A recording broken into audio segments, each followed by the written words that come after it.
Olá, minha gente, tudo bem? Aqui estamos para mais um vídeo na área de História do Brasil.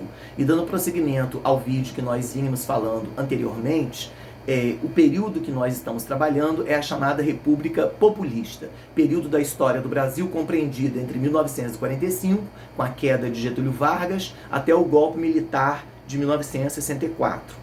Esse período, então, chamado de República Populista, é um período que assambarcou a presença de vários presidentes, a saber, Eurico Gaspar Dutra, depois a volta de Getúlio Vargas, em 51, só que uma volta em que Getúlio foi eleito pelo voto direto, depois a ascensão de Juscelino Kubitschek, em 56, depois a ascensão de Jânio Quadros, que acabou não completando o mandato, porque houve a renúncia em 7 meses, e depois o término com João Goulart, que acabou sendo deposto pelo regime militar. Então, repetindo, no vídeo anterior, nós tentamos discutir, pensar, refletir juntos sobre o que nós entendemos como populismo, ou o que a historiografia brasileira entende como sendo populismo. Aí eu sugiro que vocês possam conferir o vídeo anterior, dar um like, compartilhar, apreciar o trabalho que a gente tem feito. E no vídeo de hoje, este aqui e agora, nós falaremos sobre o chamado nacional desenvolvimentismo, que é uma característica de todos esses governos, a presença de uma estrutura, de um planejamento econômico que acabou sendo configurado como sendo chamado nacional desenvolvimentismo. O que vem a ser o nacional desenvolvimentismo?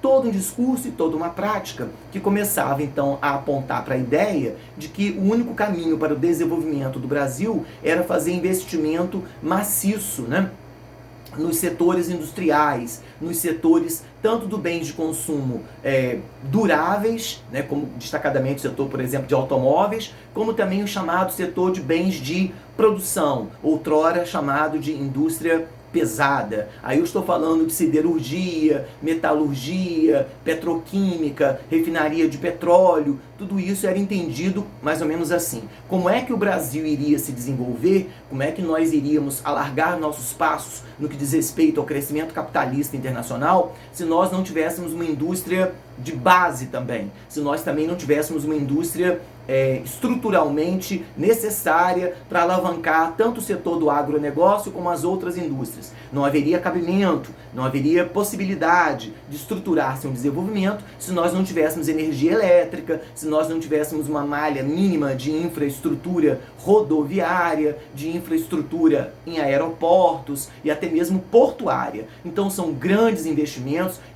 vultosos, investimentos bastante robustos no que diz respeito à indústria de bens de produção. Outrora falávamos indústria pesada. Repito, metalurgia, siderurgia, petroquímica, refinaria, hidrelétricas, estruturas portuárias, malha rodoviária, sem abandonar a indústria de bens de consumo. E nesse momento não tenho dúvida que o setor que acabou ganhando um certo holofote era o setor de automóveis, ok? Bem, mas como que seria essa estrutura, uma espécie de tripé, Do que eu estou falando concretamente? A indústria de bens de consumo não duráveis, o que eu chamo de indústria de bens de consumo não duráveis? Setor de tecidos, vestuário, alimentício, calçadístico, Esse setor ficaria nas mãos do capital privado nacional. Então seriam os empresários brasileiros que de certa forma já vinham estruturando esse processo desde a Primeira Guerra Mundial, que continuariam efetuando todo o investimento no setor de bens de consumo não duráveis. Isso ficaria para uma espécie de burguesia nacional, para uma elite industrial brasileira. Mas a indústria de bens de consumo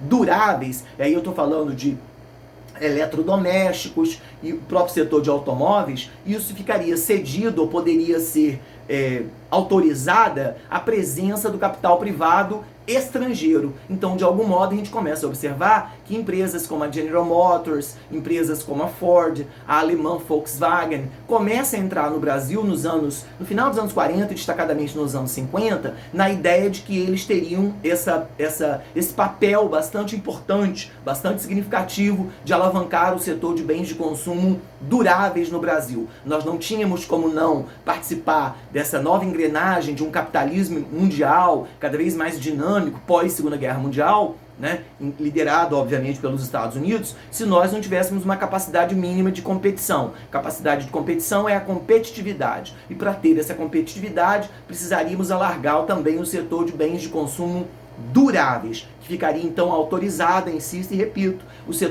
o capital privado estrangeiro. Até elenquei algumas indústrias que começaram a entrar nesse período, majoritariamente no período Juscelino Kubitschek, entre 56 e 61. No entanto, para essa indústria, seja ela de capital privado brasileiro, seja ela de capital privado estrangeiro, leia-se, bens de consumo não duráveis e bens de consumo duráveis. Para essas indústrias ganharem força, ganharem ímpeto, ganharem desenvolvimento no Brasil, era necessário uma infraestrutura, conforme eu falei aqui antes. E essa infraestrutura teria que, de algum modo, ser articulada, teria que ser produzida, teria que ser estruturada a partir do Estado brasileiro, né? Um Estado que teria que promover também maciços investimentos. Então, surge uma onda de empresas estatais, algumas já até existiam, mas agora começam a ganhar robustez e se desenvolvem muito nesse período. O caso mais emblemático ali com Getúlio Vargas, na volta de Vargas em 51, foi a criação da Petrobras. Mas nós não estamos falando só da Petrobras. Petrobras, Eletrobras, Rodobras, Portobras, essas grandes empresas estatais ou de capital misto privado nacional, capital privado estatal, essas empresas teriam que dar um suporte. Porque, por exemplo, como é que uma empresa do setor de automóveis como a General Motors, ou a Ford, ou a Volkswagen, ou a Fiat italiana, como é que elas operariam no mercado brasileiro se não tivesse uma rede mínima de estradas? Como é que elas operariam no mercado brasileiro enquanto empresas estrangeiras se não houvesse uma malha de portos para elas poderem operar? Então, essa questão dos portos, energia elétrica, estrutura viária, né, produção de petróleo, derivação a partir de gasolina e etc., óleo diesel, isso teria que ser feito pelo Estado. Por isso, minha gente, que a expressão econômica que caracteriza esse período todo é o chamado nacional desenvolvimentismo. Todos esses governos que nós aludimos, Dutra, Getúlio, Juscelino e destacadamente aí no final com Goulart, todos eles enveredaram pela ideia de que o Brasil tinha que, de algum modo, alinhar-se ao capitalismo mais desenvolvido, alinhar-se ao capitalismo desenvolto, o que é muito próprio de um mundo pós-Guerra Fria, em que o nosso principal parceiro já eram os Estados Unidos. Mas para nós alinharmos-nos, para nós estarmos ao lado dessas grandes potências, nós teríamos que nos infraestruturarmos. E essa infraestrutura demandaria da presença do Estado brasileiro, um Estado investidor. Eu não estou dizendo que a economia passou a ser uma economia socialista, longe disso. É uma economia capitalista fincada num tripé, que foi a expressão que eu usei aqui antes. Capital privado estrangeiro, o setor de bens de consumo duráveis.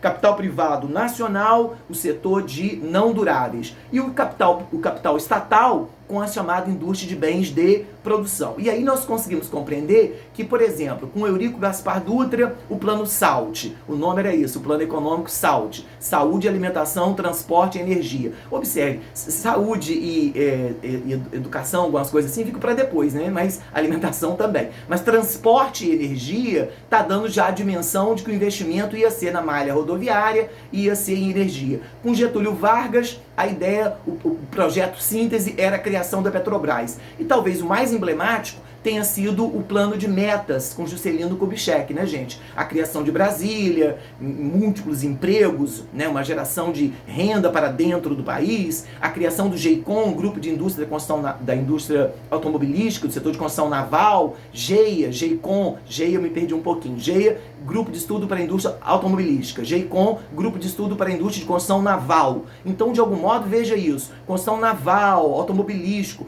o Estado brasileiro, de algum modo, muito sinteticamente, o Estado brasileiro promove uma onda desenvolvimentista, mas não é um desenvolvimentismo apenas pautado no capital brasileiro, é o desenvolvimentismo a partir de uma aliança entre capital privado brasileiro, né, capital privado, capital estatal brasileiro e capital privado também estrangeiro, respeitando aquele tripé a que eu me referi agora há pouco. E nesse sentido, esse modelo que tanto prioriza, né, a ideia de uma indústria que tem que ser de porte estrangeiro e tem que ser portentosa, tem que ser grande, e uma indústria estatal brasileira, essa aliança num dado momento começa a se romper, porque do momento em que o capital estrangeiro entra muito no Brasil, e entra cada vez mais, são milhões de dólares, são milhões de investimentos, depois eu vou falar melhor isso em outro vídeo, esse capital, de algum modo, ele quer também tocar em outros setores. Depois que ele cresce bastante, ele também começa a olhar para esse setor de petróleo, refinaria, petroquímica e mais avante o mínimo da tecnologia brasileira também. E aí a disputa entre esse capital, o olhar desse capital privado para o Estado, é que esse Estado está com coisa demais, que esse Estado virou dono de muita coisa. A partir daí a gente começa a pensar que essa gradativa cisão, esse gradativo afastamento entre os interesses estrangeiros e os interesses nacionais, em grande medida, em grande modo, contribuíram para o golpe militar de 64. Bom, mas esse foi só o vídeo número 2. Eu ainda farei um outro vídeo para discutir os aspectos políticos de todos esses governos que nós referimos-nos, Dutra, Getúlio, Juscelino, João Goulart, e que acabaram culminando no golpe de 64. O primeiro vídeo falamos sobre a estrutura do populismo, e nesse falamos sobre a estrutura do chamado nacional desenvolvimentismo. Você gostou? Dá um like, compartilha, fala pra galera que você tem contato para que nós possamos avançar nesse trabalho. Muito obrigado.